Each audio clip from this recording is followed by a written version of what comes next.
All right, Calvin Ho, homework 16. I'm going to start with problem one. This one we're given this kind of curved rod. We know the radius of it and the wheels. There's A and B, and it's moving through these slots. And we're asked to find the acceleration of the rod as well as the reactions at A and B. So we just start with what we know, kind of the mass of the rod that we're given. We're given this force P. We know the radius, and with the mass we can find the weight. So we're gonna start here. We're gonna start here and just do our diagrams: the free body diagram and the kinetic diagram, and we know they have to be equal. So we're gonna start by summing the forces in the x direction. For this, we just get this P force equals ma, and we're able to find the acceleration of the bar is 3.20 meters per second squared. So pretty easy. Next, right here, part B, we're going to start with the reactions we're going to start by looking at point B. So we know from our diagram, so we know from our equation that our moment at B is this right here, and we're going to sum the moments of B. So we get this equation when we sum the moments at B. We solve it for NA, and then our normal force A here is 3.82.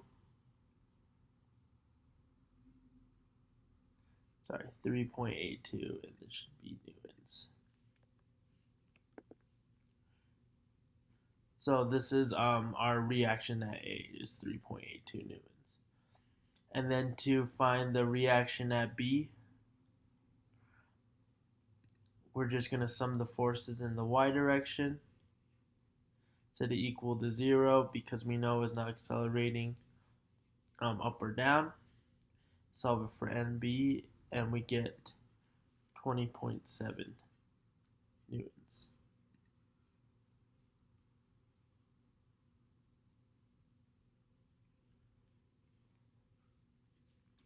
So this next one, question 2, we're given this kind of triangular figure. We know is moving through these grooves, kind of like in the last question. And we're asked to find A, the acceleration of this widget, as well as the reactions at A and B. So we're going to start with our kinetic diagram. I just cut these apart into the normal and the tangential at each point. And then we're going to do our kinetic diagram right here. And we're setting counterclockwise upwards and to the right as positive. So we start with what we're given. We know the weight of this widget has to be 16 pounds. And we're going to start by analyzing point A. All right. So we know that the normal at A has to be V squared divided by R. We're given the V as 30 inches per second. So we just do 30 squared divided by 6 because this is the R we're given right here from our G. And then we get 12.5 inches per second squared. Actually, no, this should be feet. My apologies. 1 feet per second squared.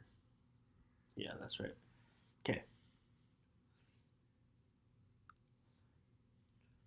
Then we sum forces in the 60-degree angle. So we break it apart, and this is 30, and this is our 60. So we sum our forces in that 60-degree angle. And we know that W sine 30, so this weight acting at 30 degrees because this is 60, and then it goes down additional 30 for this right here. So the weight times sine of 30 has to equal this MAT, this tangential force acting at 60 degrees. Yeah, acting at 60 degrees. We solve it for we solve it for our tangential at acceleration tangential, and then we get 27.886 feet per second cubed. And then we're going to examine just this point A right here. So the normal, this AT that we just found, and then the actual A reactant force there. So we know that the angle of this A has to be the arctangent of AN over T. And this is just the sine over cosine. Yeah? Plus 60 degrees, the 60 here. And then we're given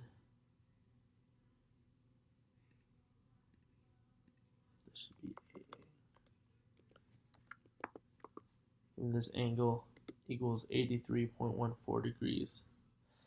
And just by the Pythag, an squared plus at squared equals a squared, yeah? And we know that the acceleration of this widget is 30.56 feet per second squared, acting at 83.14 degrees. So that solves part A. For part B, we're asked to find the reactions. So we just sum the point of the moments from point A's perspective, and we get this equation here. Solve it for B, and we get 1.29 pounds acting at 30 degrees. To find A, we do this kind of a similar thing, but instead we sum the forces in the x direction. So, yeah, we sum the forces in the x direction, and we solve it for A, and we get A equals 0.505 pounds at 30 degrees. Okay. So the next one, question 3, we're given these two this B is stationary, this one A can actually move right here in this channel. We know A, the mass of A is 6 kilograms, and it has an initial angular velocity of 360 RPM, which is about 12 pi radians per second. We know the mass of B is 3 kilograms and initially starts from rest, and this friction coefficient between the discs is 0.15. Okay. And we know that there is a 20 Newton horizontal force acting on force A to move it over. So we're asked to A, find the acceleration, angular acceleration of each disc, and the final angular velocity of each disc. Okay. So we're going to draw our free body diagrams, our kinetic diagrams for each disc separately, and we're going to diagram them right when they touch, so right at the moment they touch. So we got this horizontal force here, our kind of normal force acting up from the disc. We have our friction force here, and then our normal as well, coming from the other disc. And then we have our kinetic diagram. For part B, we have kind of a super similar thing. We know with how it's spinning, this is going to act in the opposite direction. So our normal force, friction force, normal as far as how the B of X, the B of Y, the B of X, then our kinetic, okay? So to find the angular acceleration, we're going to start by examining disk A. We know this I right here, the I of A, is 1/2 the mass of A times the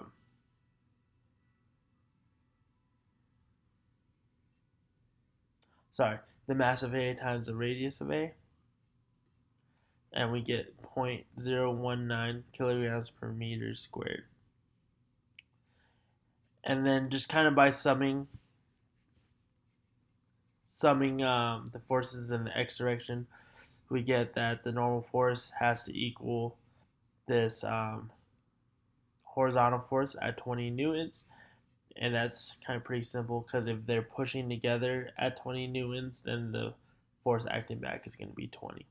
So, and then we find our friction force between the disc is 20 times 0.15, and the friction force is just 3 newtons. Yeah. So we're going to take the sum of the moments of A. Sum of moments of A. And we get this right here. The 3 times this 80 millimeters equals this I times the angular acceleration of A. And we just solve for the angular acceleration, and we get 12.5 radians per second squared. We do a similar thing for disk B. We're going to find the I here using our equation. Get IB equals 0.0054. And we're going to take the sum of moments of B like how we did for A. So for the angular acceleration of B, and we'll get 33.3 radians per second squared. So now we're asked to find the final angular velocity of each disk. We know that the sliding has to stop when the velocity of C equals this VD dot. And we know that that equals our radius of A times our angular velocity A is equal to our radius of B equals the angular velocity of B. So we know that sliding stops when they both equal each other.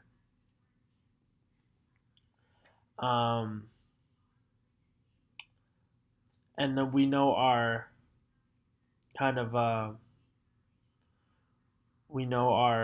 angular velocities is our angular accelerations times time. We're given this initial one at 0, that 12 pi from above for A, and we're going to minus by that angular acceleration we have for it times t. We know B starts from rest, so this is just going to be 0, and then we have our angular acceleration was at 33.3, and we're going to times it by t to get that velocity. With everything known, we know that we can solve for t and find that time equals 1.005 seconds. And then to find the actual angular velocity at A, we just take that initial that we had above and our 12.5 and times it by the t we just found, and we get 25.132 radians per second. Do the same thing for angular velocity of B, and then we get 33.51 radians per second acting in this counterclockwise direction, and that angular velocity at A is going into the clockwise direction. Okay. Question 4. We have these this drum A and this disc B, and we're given these distances. This 200 millimeters from the center to this edge, and then we're given 140 millimeters for this disc here. We know the combined mass is 5 kilograms, and they're extended by 2 cords that were given the tensions of 40 newtons and 20 newtons. and we're asked to determine the combined radius of gyration of the disc and drum. Yeah. So we start with drawing our diagrams like we always do. Free body diagram, and we're given um, this, our kinetic diagram. We know this force going upward is just the mass times the acceleration, and then our I component times the angular, times the angular velocity. So then we're also given, that this acceleration B here is 0, okay? So we know it's spinning in this direction. And we're just gonna stick with the standard of having our counterclockwise being our positive. So how we're gonna start is we're gonna start by summing the forces in the y direction, because that's pretty easy here. We know that we just have 40 plus 20, our tensions in the chords, minus the weight equals 5a, and we're able to find that a equals 2.19 meters per second squared. We also know that acceleration equals the radius times the angular acceleration. Um, so we're able to solve for angular acceleration as well, and that equals 10.95 radians per second squared. Then with that, all that known, we're just going to sum the moments around this. We're going to get this here.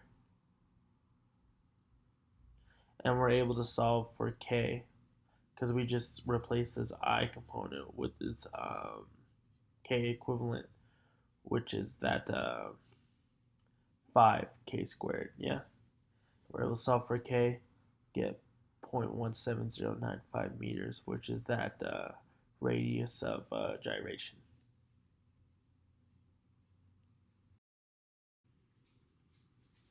Alright, so we're doing question 5. We're given this rod right here of length 900 millimeters. We're also given its mass. We know we're applying a force P at the end here, and it's connected to this hinge C. We're asked to A, find the angular acceleration of the rod, and B, find the components, reaction components at C itself. So we're going to use our equation for I. We know I is M times this R. So, M times this L squared divided by 12. And then we're going to, knowing this, we're going to sum the moments around C in order to solve for this angular component. So, summing the moments about C, we do the moment for this P. We're going to do the moment, so the moment about the P has to equal this I component.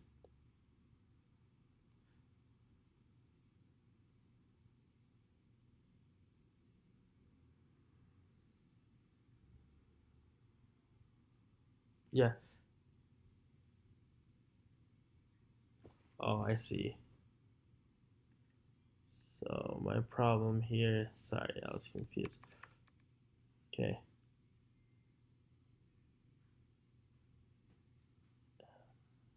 Yeah, okay. So this is the equation for I. I apologize. I was wondering what was wrong.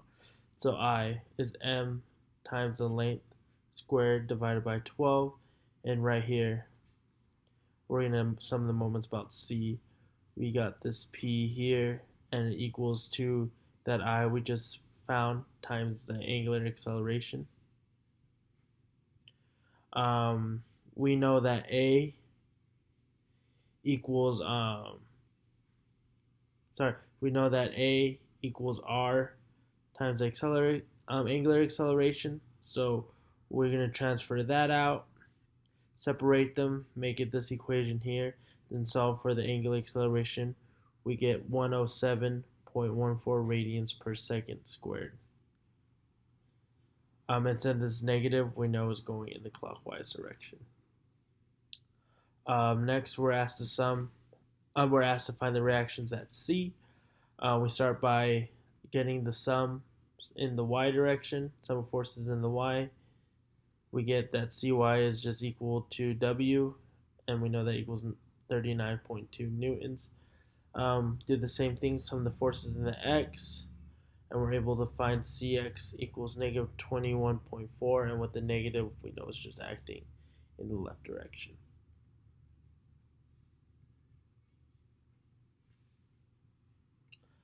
All right, question 6. So we have this wheel. We have it going down this hill, and we're just asked to derive the expression for acceleration in these terms. So we just start with our free body diagram and our kinetic diagram. We're going to sum the moments from this point C that's in contact with the ground. We're going to get it to be this right here.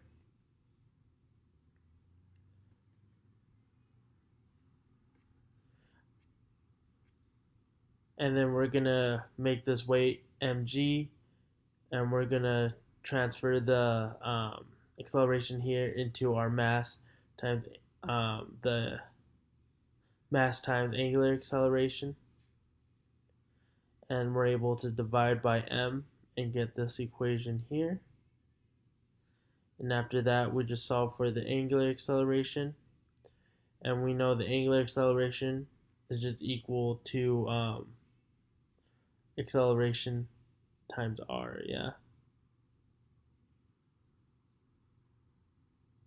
Yeah. So we know that acceleration equals angular acceleration times r, so we times both sides by r, and we're able to get this expression here. Not too bad. 7. We're given this drum attached to this disc.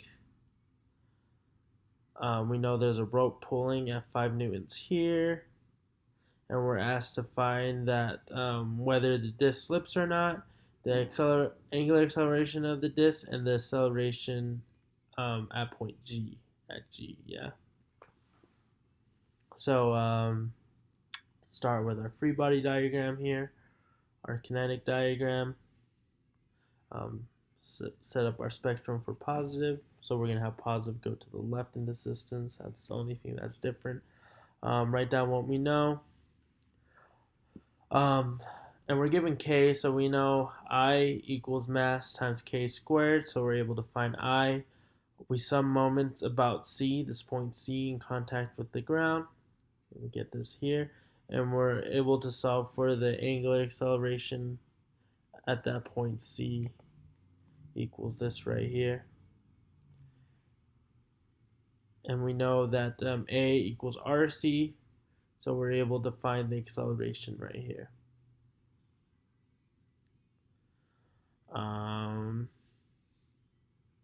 Alright, so whether or not the this slips. So we're going to sum the moments about x, and summing the moments about x, we get this force right here equals 1.6 pounds. If we in turn sum the moments about y, we're able to find that n equals 5 newtons, and we're given the static coefficient, and we know that Fm, the kind of static that we need to break, equals the normal force times the static coefficient, and we know the static coefficient is 1.25. So since this force is greater than this Fm here, we know the disc is going to slide. So since the disc slides, we're able to then compute our FF just in terms of the coefficient of friction, and that's going to be equal to 1 pound.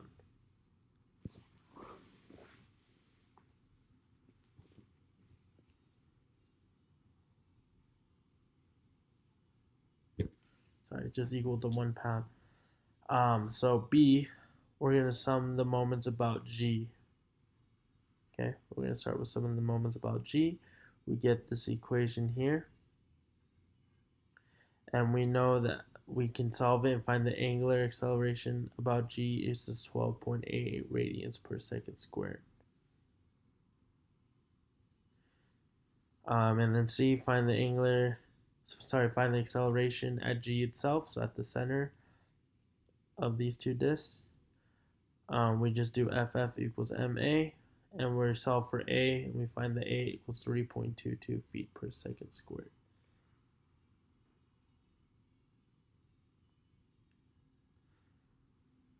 So yeah, not too bad there.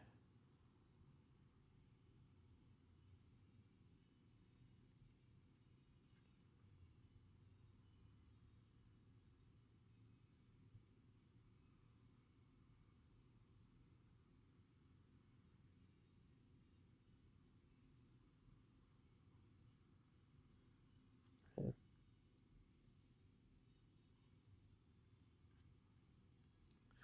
So last question, question 8. This one's kind of tough, but we're given these two disks, uniform disks, connected by this rod, and we're asked to find the acceleration at the center of each disk as well as the horizontal component of force extended by B onto D. So we start with what we know right here. We draw our diagrams, free body diagrams for A, B, and the rod, and the connect diagrams for each respectively. We're going to sum the moments about C here for this component A, and we're given this equation in terms of our unknowns, which is TC and this angular acceleration. Do the same thing for B. We get in terms of TD, which we don't know. So TD would be this here, TC, and angular acceleration, and then the rod. Yeah, we're gonna sum forces in the x for the rod, and we know just both sides have to equal each other. I'm sorry, so TC minus TD has to equal MA. We're able to plug in our components up here for TC and TD, set them equal to MA, and solve for the angular acceleration, which we find as 21.973 radians per second squared. Since we know the angular acceleration, we know acceleration just equals the radius times the angular acceleration, which we get 2.64 meters per second squared. And to find TD, we just plug in that angular acceleration we found into the equation for TD that we got earlier, solve for TD, and we get it to be 11.865 newtons.